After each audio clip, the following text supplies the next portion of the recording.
They thought Lila Mercer would suffer quietly and stay silent forever, because that was how the world treated careful girls in tidy neighborhoods like this one. They expected her to shrink, to apologize for pain she did not create, and to accept a version of the story that made other people comfortable. The twist was not that Lila broke down, or that her family erupted. The twist was that her silence was never surrender. It was a signal, subtle and steady, that something inside her still knew the truth, even while everyone else tried to rewrite it.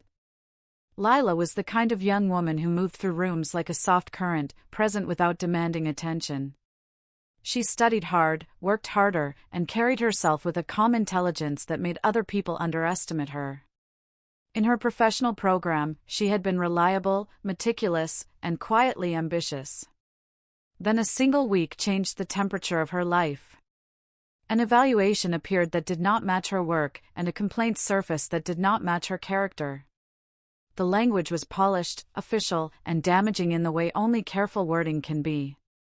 The community around her did what comfortable communities often do: it chose the easiest explanation. People said she must have misunderstood expectations. They suggested she was too sensitive, too reactive, too emotionally invested. The narrative spread without cruelty, wrapped in that gentle tone of concern that can still leave bruises. Lila heard her name spoken in softer voices and felt doors close without anyone admitting they had been opened in the first place. She did not argue back. She did not plead for belief. She went quiet, not because she agreed, but because she did not know where the truth was allowed to live. Daniel Mercer noticed the change in his daughter before anyone else admitted there was one. He was not a man who chased drama, and he did not respond well to loud explanations. He had built his life on steadiness, on the belief that consistency could keep a family safe. When Lila began coming home with a careful stillness in her shoulders, he did not interrogate her.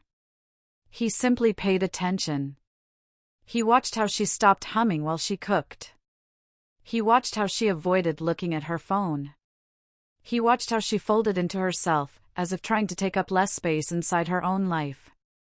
In a quieter corner of their home, Daniel saw another detail that mattered: Lila's silence did not look like shame. It looked like restraint. She still showed up to classes. She still completed assignments. She still spoke politely to neighbors who asked questions disguised as kindness. But something in her eyes carried a private weight, the kind that forms when a person realizes the world may not reward fairness. Daniel did not rush to fix it. He understood that sometimes the most loving thing a parent can do is hold steady until the child feels safe enough to be truthful. Thomas Hale, Lila's grandfather, observed from a different distance. He had been a practicing attorney for decades before retirement, the sort who trusted records more than reassurance and timelines more than promises. Age had softened his body but sharpened his instincts. He did not speak in grand declarations, and he did not treat conflict as entertainment. He had seen enough professional damage done by polished lies to recognize the scent of one.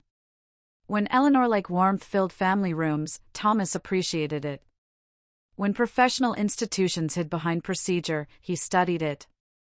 Alder Glen, their suburb, was a place that prized appearances the way some places prize honesty. Its social hierarchy was subtle but firm, built on who chaired committees, who belonged to which boards, who controlled which opportunities. Brent Holloway was one of those names that felt safely important. He held influence in the program Lila depended on, and his approval carried weight that others treated like permission. Caroline Westfield, positioned higher in the institution, made decisions with the calm efficiency of someone protecting a reputation bigger than any individual. Their success was wrapped in credibility, and credibility, in a town like this, was often treated as proof. The wrong done to Lila was not loud. That was what made it dangerous. It was an administrative bruise delivered through documents, meetings, and carefully chosen language that implied she was the problem. It was defamation without a single shouted accusation, a manipulated review without a clear fingerprint, a disciplinary whisper that could follow her for years. In the daylight, Brent and Caroline still smiled at public events. They still used warm phrases and concerned expressions. They behaved like people who expected history to forget the details and remember only their posture. Lila tried to carry the burden alone, not because she wanted to, but because she feared what would happen if she spoke and no one believed her. She had been raised to be respectful, to trust systems, to assume that truth naturally rises. Now she was learning the darker lesson: truth can be buried under paperwork, and people can call it professionalism. Her silence became the only place she could keep her dignity intact, because speaking without proof felt like stepping into quicksand. She chose quiet the way a person chooses shelter in a storm, hoping the storm would pass without taking more. Daniel did not confront anyone. He did not send angry messages or demand meetings. He brought Lila small comforts instead: steady meals, calm presence, a routine that did not collapse because the world had turned unfair. Yet inside him, a different kind of attention grew sharper. Something felt off, and he treated that feeling like an early warning system, not an emotion to dismiss. He began noting dates, the way her anxiety spiked after certain emails, the way she went still after certain meetings. He did not know the full shape of it yet, but he recognized the outline of manipulation. Thomas waited until Lila could breathe. Then, without drama and without performance, he asked Daniel for one thing that changed the direction of everything. Thomas asked for the complete file, every email, every report, every timestamp. They believed the file would protect them. They believed that once something was typed, formatted, and stored in an official database, it would carry the weight of truth simply because it looked organized. They trusted the authority of documentation more than the integrity of facts. What they did not anticipate was that someone with patience would eventually read every line, not to argue, not to react, but to understand. Thomas Hale did not approach the situation with outrage. He approached it with order. When Daniel handed him access to Lila's digital records, Thomas treated the material the way he once treated complex litigation files. He created folders. He renamed documents with clear dates. He printed performance evaluations and placed them side by side with earlier drafts saved in cloud archives. His movements were unhurried. There was no sense of panic in the room, only quiet focus. The internal performance evaluations revealed subtle revisions that would have gone unnoticed by someone skimming for headlines. In earlier drafts, Lila's work was described as thorough and collaborative. In the final submitted version, language shifted slightly. Words like consistent became occasionally adequate. Strong initiative softened into requires further oversight. None of the changes were dramatic on their own. Together, they reshaped perception. Thomas noticed that the timestamps on certain revisions occurred after the formal review meeting had already concluded. He marked those entries with a small notation in his binder. He did not speculate. He cataloged. The disciplinary documentation carried similar inconsistencies. An alleged procedural misstep attributed to Lila referenced guidelines that had been updated weeks after the supposed incident. The memo cited a policy version that did not exist on the date of the claimed violation. Thomas cross-checked archived policy manuals, retrieving cached versions from institutional backups. The sequence did not align.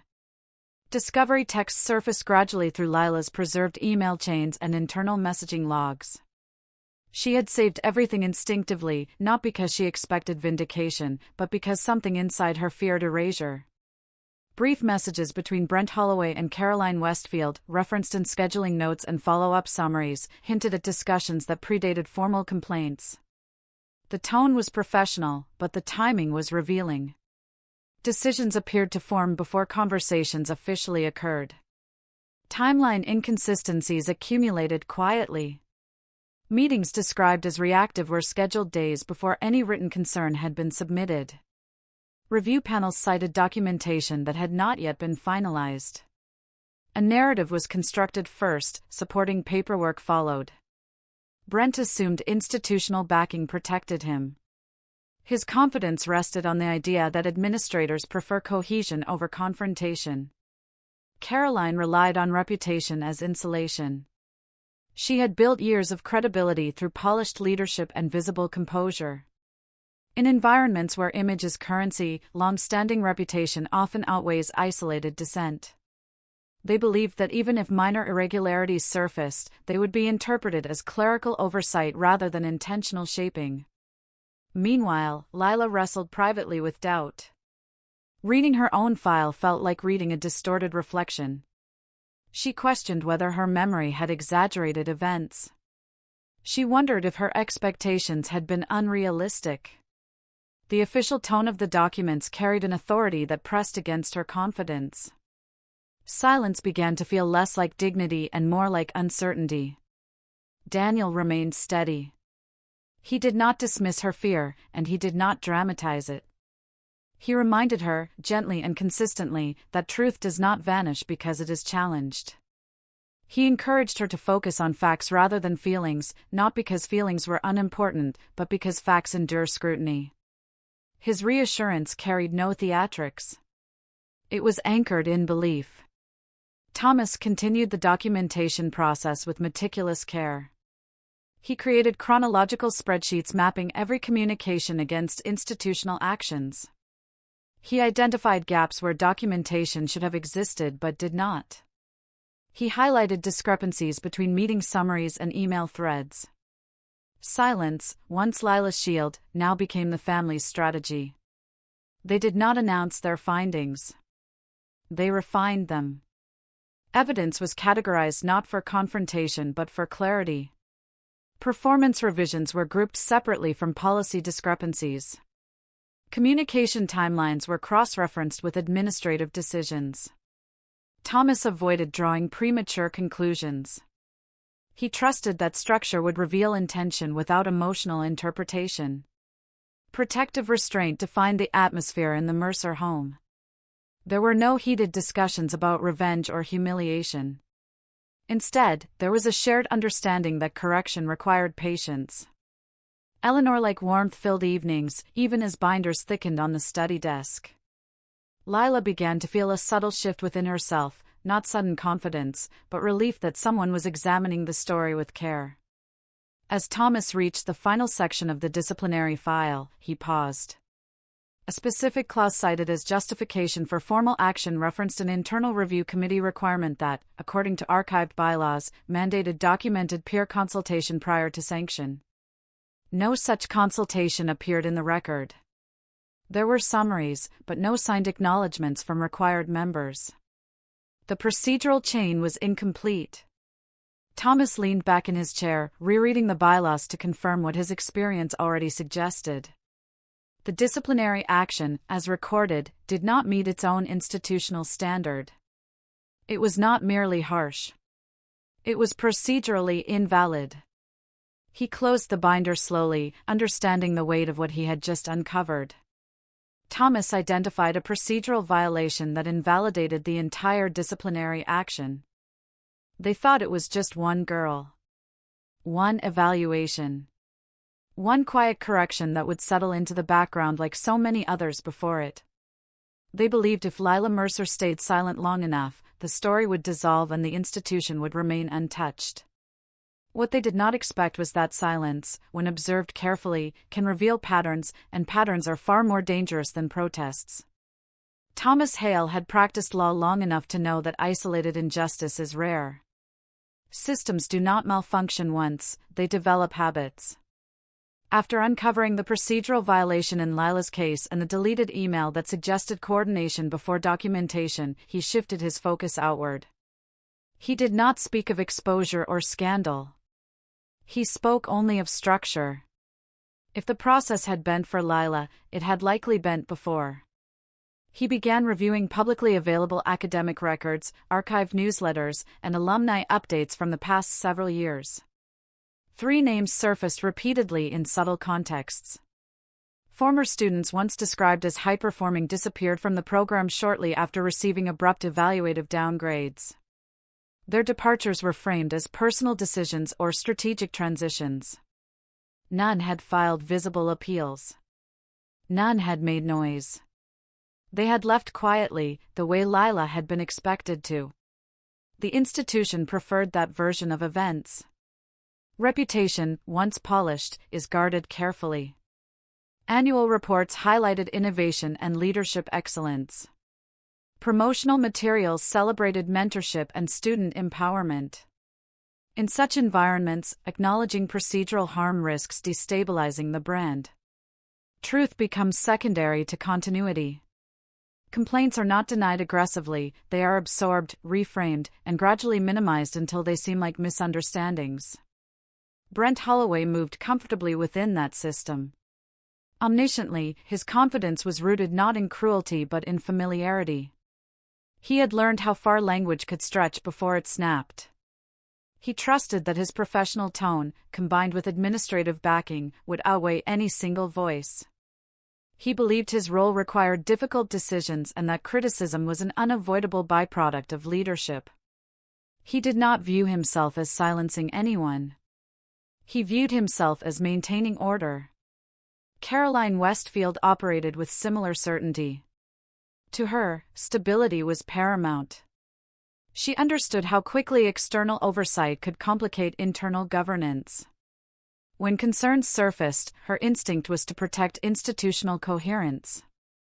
Optics were not vanity, they were defense. If minor inconsistencies could be handled discreetly, the broader mission remained intact. She believed she was preserving the greater good. Thomas studied these psychological anchors carefully. He understood that systems persist not because individuals are overtly malicious, but because they rationalize small compromises repeatedly. Over time, compromise becomes habit. Habit becomes culture. Culture becomes shield. Meanwhile, Lila began to breathe differently. Watching her grandfather methodically trace timelines and compare archived materials gave her a foundation she had not realized she needed. She saw her experience contextualized within a broader pattern. The doubt that once pressed heavily against her chest began to loosen. Her silence no longer felt like isolation, it felt like patience. Daniel supported that transformation quietly. He did not rehearse anger in private or speak bitterly about the institution. He focused on steadiness. He reminded Lila through routine and presence that her value was not contingent upon official language. His restraint was not indifference, it was discipline.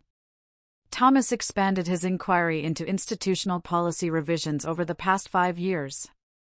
He noticed that peer review requirements had been subtly reduced during Brent's tenure. Committee oversight that once required multiple signatures had been streamlined to administrative summaries. The official rationale cited efficiency. The practical effect consolidated discretion. When fewer people verify decisions, fewer people question them. Patterns of silencing complaints surfaced in archived faculty minutes.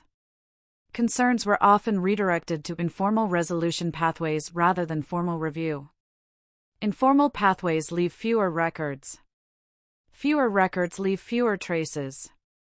The structure favored containment. Patience guided every step. Thomas did not contact former students directly yet. He did not escalate findings prematurely. He organized evidence with care, categorizing patterns separately from Lila's individual case. There was no language of revenge in his notes. Only preparation. The psychological weakness he identified was not arrogance alone, it was predictability. Brent relied on procedural familiarity. Caroline relied on reputational insulation. Both assumed that documentation, once filed, was final. They did not anticipate archival recovery or longitudinal comparison.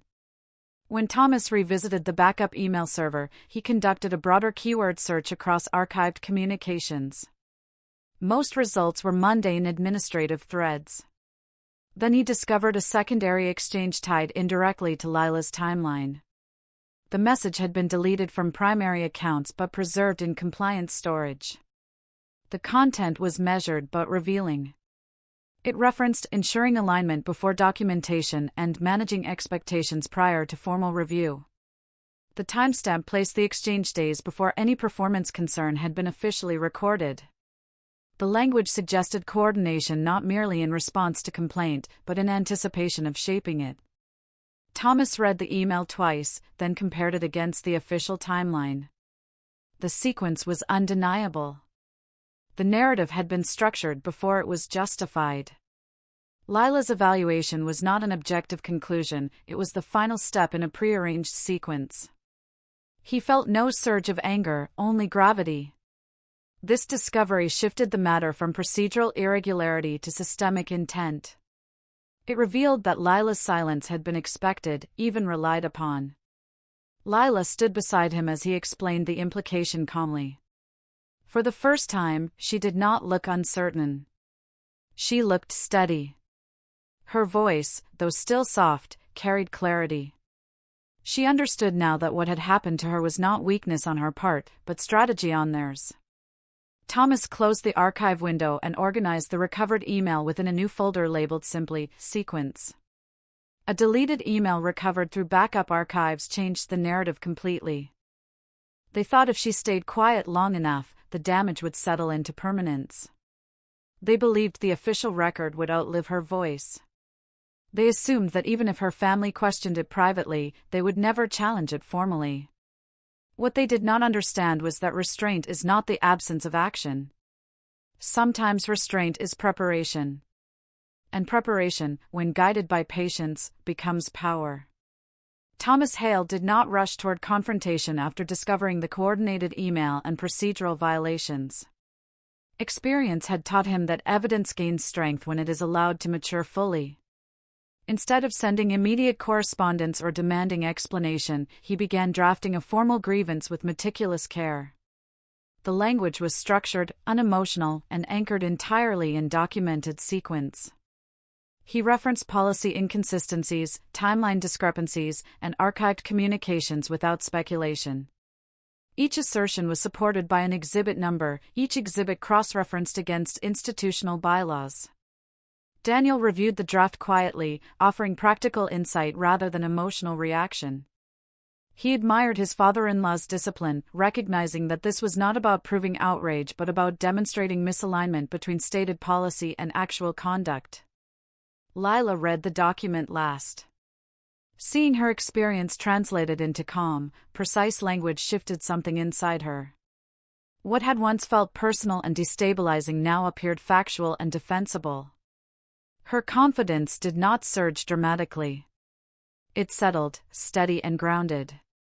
Legal consultation was initiated discreetly with an external compliance attorney specializing in academic governance. Thomas did not frame the matter as scandal. He framed it as procedural integrity. The attorney reviewed the documentation and affirmed what Thomas already suspected: the case carried merit beyond internal grievance. The archived email suggested premeditation, and the policy violation undermined the legitimacy of the disciplinary action entirely. A regulatory compliance review was requested through proper channels, referencing institutional obligations tied to accreditation standards.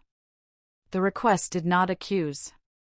It asked for clarification regarding adherence to mandated review processes. Its tone was measured, professional, and firm. By initiating oversight through structural mechanisms rather than public complaint, Thomas ensured that the matter would be examined objectively. Public civility remained intact. Daniel continued greeting Brent Holloway with the same polite nods at community gatherings. Lila maintained professionalism in her remaining interactions, offering no visible sign of the process unfolding behind the scenes. Caroline Westfield encountered them in hallways and received composed acknowledgement in return. There were no accusations whispered, no tension displayed. To external observers, nothing had shifted. Brent, confident in the durability of his documentation, grew incrementally careless. He approved minor administrative adjustments without thorough review, trusting that no one would scrutinize internal patterns retroactively. His certainty rested on the belief that formal grievances rarely escalate beyond procedural containment. He did not anticipate external regulatory inquiry triggered by structural inconsistency. Caroline underestimated Thomas. She assumed that an elderly retired attorney, even if attentive, would lack the stamina for extended oversight engagement. She believed the institution's layered review mechanisms would diffuse concern gradually. Her confidence lay in complexity. Complexity, however, becomes vulnerability when examined patiently. Documentation continued expanding. Thomas categorized correspondence related to accreditation standards, cross-referenced policy revisions against external compliance requirements, and mapped internal review timelines to regulatory obligations. He anticipated potential counterarguments and prepared structured responses supported by archived evidence. Each edition strengthened the foundation quietly. Lila's internal transformation became evident in small ways. She resumed participating in academic discussions with measured assurance. She stopped rereading the negative evaluation as if it were a verdict on her worth. Instead, she began seeing it as a document under review. Her silence shifted from protective withdrawal to strategic patience. The weight she once carried alone was now shared by a process unfolding deliberately. Timing was calculated precisely. The institution's annual audit window approached, during which accreditation bodies reviewed governance procedures and compliance reporting. Filing the grievance prematurely could allow internal administrators to contain it quietly. Submitting it during the audit cycle would trigger mandatory external documentation review. Thomas marked the date in his planner without commentary. Daniel understood the significance of that decision. He did not press for immediate action, even when the emotional instinct to clear Lila's name felt urgent. He trusted the long game. He had seen how quickly narratives can shift when timing aligns with oversight. Weeks passed with outward normalcy. Brent continued attending public forums, confident in procedural insulation. Caroline chaired meetings discussing institutional integrity initiatives, unaware that her own correspondence would soon undergo external scrutiny. The calm felt almost surreal, like the stillness before a structural recalibration. Thomas finalized the grievance packet, ensuring every page was sequentially ordered, every citation verified. He placed it in a sealed envelope marked for compliance review submission. Yet he did not send it immediately. He waited. On the morning the institutional audit window officially opened, Thomas reviewed the calendar once more. He considered not only the evidence but the principle at stake. This was not about humiliation. It was about correction. Filing at the correct moment ensured that the review would not be dismissed as isolated complaint but recognized as systemic concern. He sealed the envelope carefully, aware that timing transforms documentation into consequence. Thomas chose not to file immediately. He waited for the annual institutional audit window. They thought it was over. They believed the quiet meant resolution, that the absence of noise signaled acceptance. They assumed that because Lila Mercer had not fought publicly, she had surrendered privately. The twist they never saw coming was this: the silence they celebrated was not retreat. It was alignment. And while they congratulated themselves on restoring order, the ground beneath them was already shifting. Brent Holloway's promotion was announced at the start of the new academic quarter. The email praised his leadership, his decisive management, and his commitment to maintaining institutional excellence. His photograph appeared in the internal newsletter, framed by polished language and confident posture. Colleagues sent congratulatory notes. The narrative was clear: stability had prevailed. Caroline Westfield received similar public affirmation. During a regional leadership symposium, she was commended for navigating complex internal matters with professionalism. Applause followed her brief remarks about organizational cohesion and forward momentum. The message was subtle but unmistakable: the institution had weathered minor turbulence and emerged intact. Within the community, the assumption solidified that Lila had moved on. Neighbors spoke gently about resilience, suggesting she must have learned valuable lessons from the experience. Invitations resumed. Casual conversations no longer carried the edge of curiosity. In the absence of visible dispute, the town chose comfort. Daniel and Thomas remained silent. Their silence was not passive. It was disciplined. The audit window Thomas had marked months earlier was approaching steadily, and with it came the formal review cycle required by accreditation authorities. Filing before that moment would have invited internal containment. Filing during it would trigger external documentation scrutiny. Timing, as Thomas often believed, is not aggression, it is precision. In the Mercer home, evidence had reached its final form. The grievance packet was complete, cross-referenced, and indexed. The deleted email threads were authenticated through server metadata. Policy violations were aligned against accreditation requirements. Comparative case studies of prior quiet departures were summarized without speculation. Every page reflected patience rather than emotion. Grandfather and father coordinated without theatrical discussion. Their conversations were brief and practical, focused on verification rather than validation. Daniel admired Thomas's steadiness, understanding that this process was not about winning an argument but about restoring balance. Neither man expressed bitterness. They understood that anger would cloud judgment, and judgment was the instrument they relied upon. Lila watched them closely. She had once felt small inside a system that seemed too large to question. Now she observed two generations modeling a different kind of strength, measured, composed, unwavering. Their restraint did not minimize her pain, it dignified it. She began to carry herself differently, not defensively, but confidently. The false narrative that once defined her record no longer defined her self-perception. Meanwhile, Brent operated from a place of reinforced confidence. His promotion validated his belief that institutional backing outweighed individual complaint. He continued making administrative decisions with efficiency, trusting that procedural formalities had already secured his position. Caroline, assured by positive external feedback, saw no immediate threat to structural continuity. Their focus shifted toward expansion and strategic planning. They mistook stability for safety. As the audit window drew nearer, compliance authorities circulated routine reminders requesting updated documentation and confirmation of adherence to governance standards. To most administrators, these reminders were seasonal formalities. To Thomas, they were the opening of a door. The emotional atmosphere within the Mercer household remained calm. There were no whispered plans of exposure, no rehearsed speeches. Eleanor liked warmth-filled evenings, reinforcing that justice pursued patiently need not poison daily life. Lila returned to her academic responsibilities with steady focus, aware that correction was in motion even if invisible. The night before the audit review formally commenced, Thomas reviewed the grievance packet one final time. He did not add flourish. He confirmed citations. He checked attachments. He verified timestamps. His hands moved with deliberate assurance, shaped by decades of disciplined practice. This was not confrontation, it was presentation.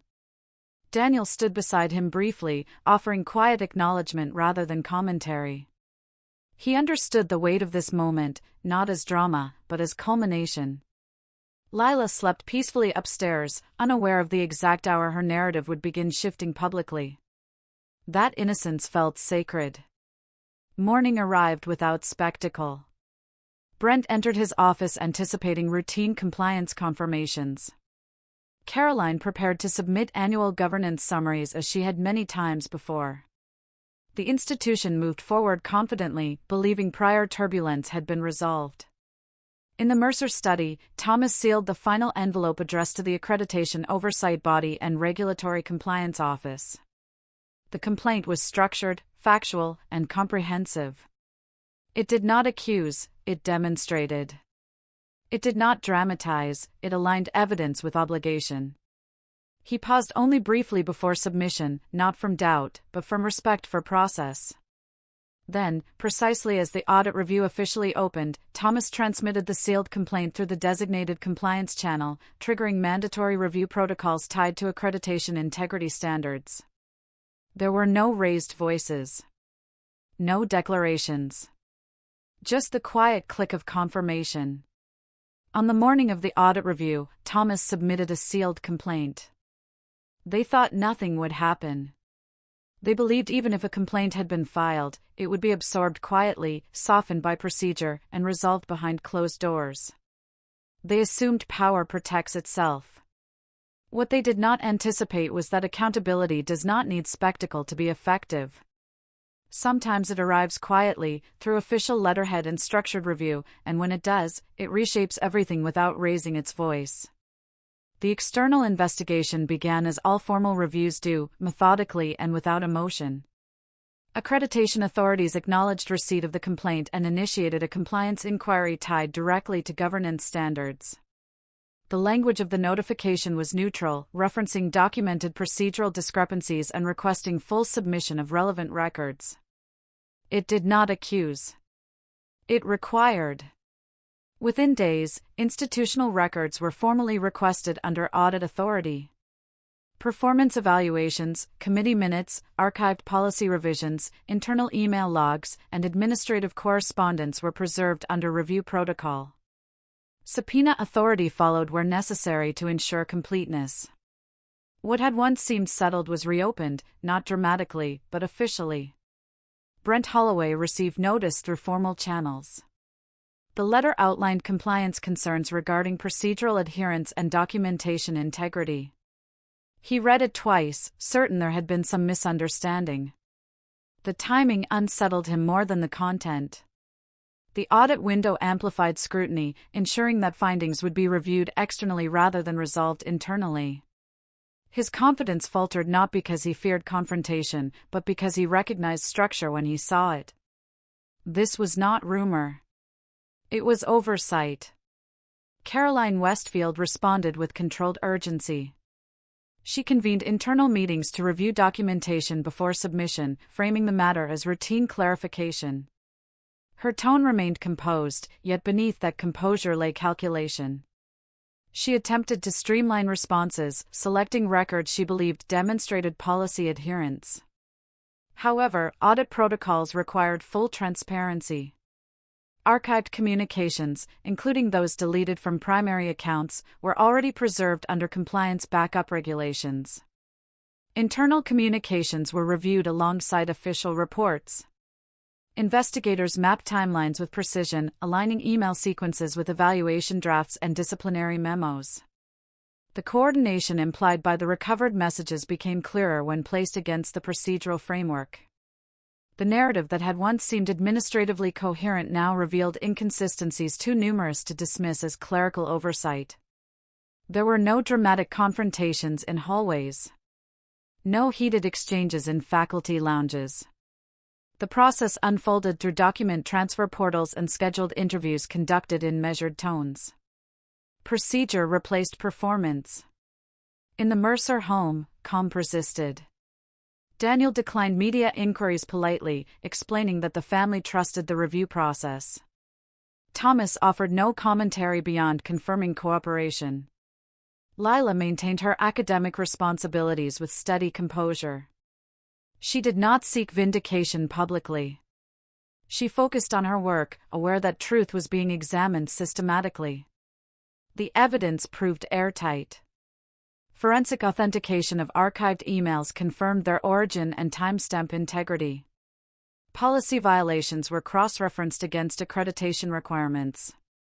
The absence of mandated peer consultation signatures was documented clearly. The sequence of evaluation language revisions aligned with internal communications preceding formal complaint documentation. Each element reinforced the same conclusion: process had been shaped before it was justified. Institutional shock spread quietly. Faculty members who had trusted administrative summaries began reviewing their own communications more carefully. Board members requested clarification regarding oversight practices. The assumption that the matter had been resolved dissolved under the weight of structured evidence. Concern shifted direction. Those who once expressed gentle doubt about Lila's resilience now expressed unease regarding procedural integrity. Conversations within the community turned sober rather than speculative. There was no public humiliation campaign, only gradual recognition that something foundational had faltered. Brent felt the erosion first in subtle ways. Invitations to lead committees were postponed pending review. His authority, once assumed, required reaffirmation. Caroline faced similar recalibration. Her public praise quieted, replaced by cautious neutrality. Neither was condemned publicly. They were subjected to scrutiny, measured, comprehensive, unavoidable. Through it all, the Mercer family remained composed. Thomas understood that the purpose of accountability is correction, not spectacle. Daniel ensured that Lila's daily life retained normalcy. Evening dinners continued. Conversations centered on growth rather than grievance. The process did not consume them, it unfolded around them. Lila experienced a quiet catharsis as interviews concluded and investigators acknowledged receipt of her documentation. For the first time since the initial evaluation, she felt her voice reflected accurately in official notes. She was not described as overly sensitive or reactive. She was described as cooperative and consistent. That distinction mattered more than apology. Weeks into the review, preliminary findings indicated that the procedural violations extended beyond Lila's case. Investigators identified additional files containing similar evaluation inconsistencies and incomplete peer consultation records. The pattern Thomas had suspected began to surface formally within audit summaries. The matter was no longer confined to one young woman's record. It touched systemic governance practices. Thomas read the interim report quietly, understanding that patience had allowed truth to mature rather than fracture. Accountability was unfolding not as retaliation but as recalibration. And as investigators continued tracing documentation backward through archived records, they uncovered additional suppressed complaints spanning years. They believed if she stayed quiet long enough, the world would forget. They believed silence protects the powerful and isolates the vulnerable. They assumed the story would end with a damaged record and a lesson about knowing one's place. What they never understood was this: silence does not always disappear. Sometimes it gathers. And when it breaks, it does not explode, it reveals. The external investigation did not produce a dramatic press conference or public spectacle. Instead, findings were summarized in structured memoranda distributed to governing boards and accreditation authorities. The language was precise, but the implications were weighty. Multiple procedural failures had been identified. Archived communications demonstrated pre-decisional coordination in disciplinary matters. Peer review safeguards had been bypassed. These were not emotional accusations. They were institutional conclusions. Former students began to step forward, not in outrage, but in recognition. Once investigators contacted them to corroborate archived records, they discovered that Lila's experience mirrored their own. Abrupt evaluative downgrades. Vague administrative justifications. Quiet encouragement to transition elsewhere for a better fit. Each had left believing they were alone in confusion. Seeing the pattern documented gave their silence context. Their statements were measured. None sought revenge. They described the emotional erosion of doubting their competence, the gradual internalization of official language that suggested deficiency. What united them was not anger, but relief. Relief that someone had finally examined the sequence without dismissing it. Reputation does not collapse overnight. It erodes. Brent Holloway's authority narrowed gradually. Interim oversight committees assumed review responsibilities pending final determinations. Invitations to represent the institution externally were paused. His suspension, when it came, was administrative and procedural, framed as a temporary measure during continued review. Yet the message was unmistakable: confidence had shifted. Caroline Westfield responded differently. After weeks of internal scrutiny and board meetings, she tendered a quiet resignation citing organizational realignment. There was no public admission of fault beyond the institutional acknowledgement already issued. Her departure was described as transitional. But those who understood governance recognized that stability had fractured. Institutional reforms followed. Peer review requirements were reinstated in full. External oversight advisors were appointed to monitor disciplinary procedures. Archival transparency policies were strengthened. These measures were presented not as reactionary, but as proactive recalibration. The institution sought to restore credibility through structure rather than statement. Through all of this, Daniel refused any temptation toward gloating. When acquaintances approached him with remarks suggesting vindication, he responded with simple gratitude for due process. He did not speak harshly about Brent or Caroline. He did not recount the strain Lila had endured as a means of moral leverage. His restraint reinforced the lesson he had modeled from the beginning: justice does not require humiliation. Thomas remained dignified. He reviewed final investigative summaries with the same measured composure he had maintained from the start. He never framed the outcome as victory. He described it as correction. When former students reached out privately to express appreciation, he responded with encouragement rather than pride. His focus had always been structural integrity, not personal triumph. Lila experienced the most profound shift. Her voice returned not as defiance, but as steadiness. In academic discussions, she spoke with renewed clarity. She participated in forums addressing institutional transparency, not to accuse, but to advocate for fair process. Those who once viewed her as fragile now saw quiet authority. She did not raise her voice to be heard. She did not need to. The community adjusted slowly. Conversations that once centered on reputation began centering on accountability. Parents asked more questions about governance. Faculty members requested clearer documentation protocols. Trust, though shaken, began rebuilding through reform rather than denial. Justice unfolded procedurally, not explosively. There were no viral headlines, no dramatic courtroom scenes. Instead, there were formal letters, policy revisions, and structured oversight.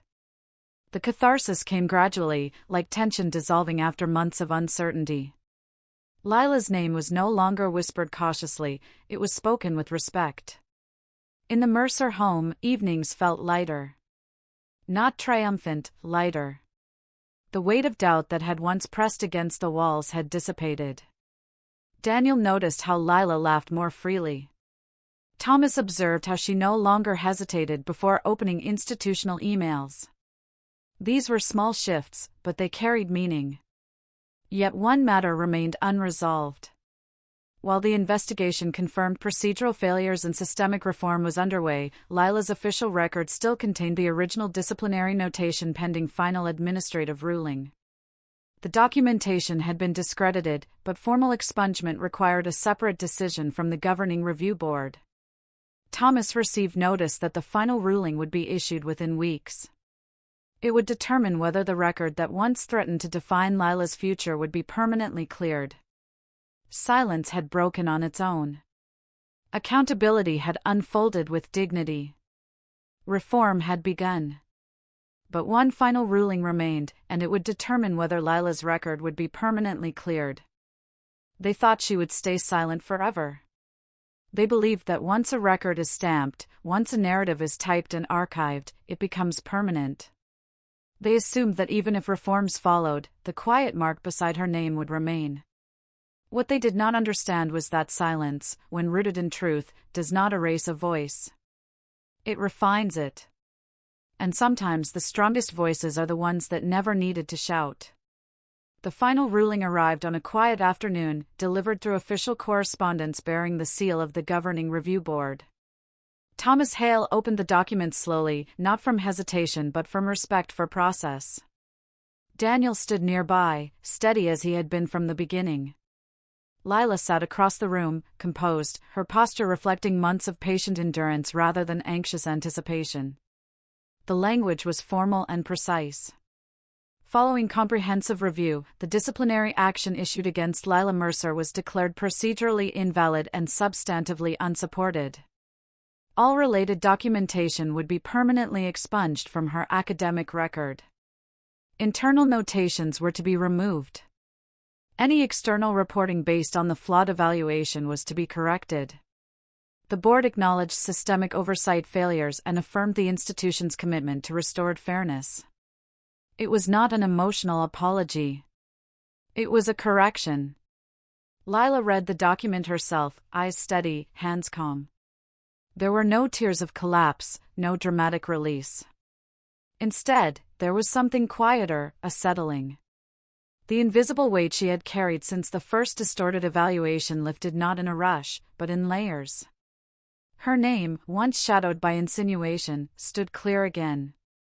Public acknowledgement followed in structured form. The institution issued a statement recognizing procedural failure in prior disciplinary handling and outlining implemented reforms. The language emphasized accountability, transparency, and improved oversight. It did not center Lila by name, but those who understood the sequence knew where the catalyst had begun. The correction belonged not only to her, but to the principle her case represented. Inside the Mercer home, there was no celebration. No raised glasses. No speeches about vindication. Daniel placed a hand gently on his daughter's shoulder, pride visible not as triumph but as relief. He had watched her endure doubt without bitterness. He had watched her trust the process even when the process had failed her. That trust, now validated, felt more important than any public acknowledgement. Thomas sat quietly, reflecting not on victory but on continuity. Through omniscient narration of his character, his philosophy became clear. Silence is not surrender. Patience is not fear. He had understood from the beginning that outrage might have satisfied emotion but compromised outcome. By choosing measured response over reactive confrontation, he allowed truth to mature. The system corrected itself because it was required to, not because it was pressured publicly. Lila's transformation was visible in subtle ways. She was not hardened by the experience, she was steadier. Her voice carried calm confidence rather than guarded hesitation. She no longer flinched at administrative correspondence. She no longer internalized institutional language as personal verdict. What had once threatened to shrink her had instead strengthened her foundation. The community, too, absorbed the lesson. Conversations about fairness grew more intentional. Governance meetings incorporated clearer documentation standards. The quiet daughter they once assumed would disappear had instead influenced reform through restraint. Brent and Caroline faded from prominence, their roles reshaped by consequence. There was no public shaming campaign. No spectacle. Accountability had unfolded procedurally, leaving space for reflection rather than humiliation. That distinction mattered. Justice without cruelty preserves dignity on all sides. Even former students reached out privately to Lila, expressing gratitude not for confrontation, but for courage rooted in composure. She responded with warmth, encouraging them to trust their experiences without allowing bitterness to define them. Her empathy deepened rather than diminished. In time, the story shifted from scandal to legacy. Not because people forgot, but because they understood. The narrative was no longer about accusation. It was about alignment. A family had refused to let silence be misinterpreted as weakness. They had trusted documentation over emotion, timing over impulse, structure over spectacle. The universal truth lingered gently: some people think quiet daughters disappear. They forget who raised them. On a late evening months after the ruling, Lila sat beside her grandfather on the porch. The air was calm, the neighborhood peaceful. No one passing by would know the journey that had unfolded within those walls. Thomas watched her with quiet satisfaction, not because she had been vindicated, but because she had remained herself throughout. Daniel joined them, carrying the steady presence that had anchored the family from the start. The three of them sat in silence, not the silence of suppression, but the silence of completion. There would be no final declaration. No dramatic closing argument. Only life continuing, steadier and wiser. They thought she would stay silent forever. They forgot she had a grandfather who knew how to listen, and when to act.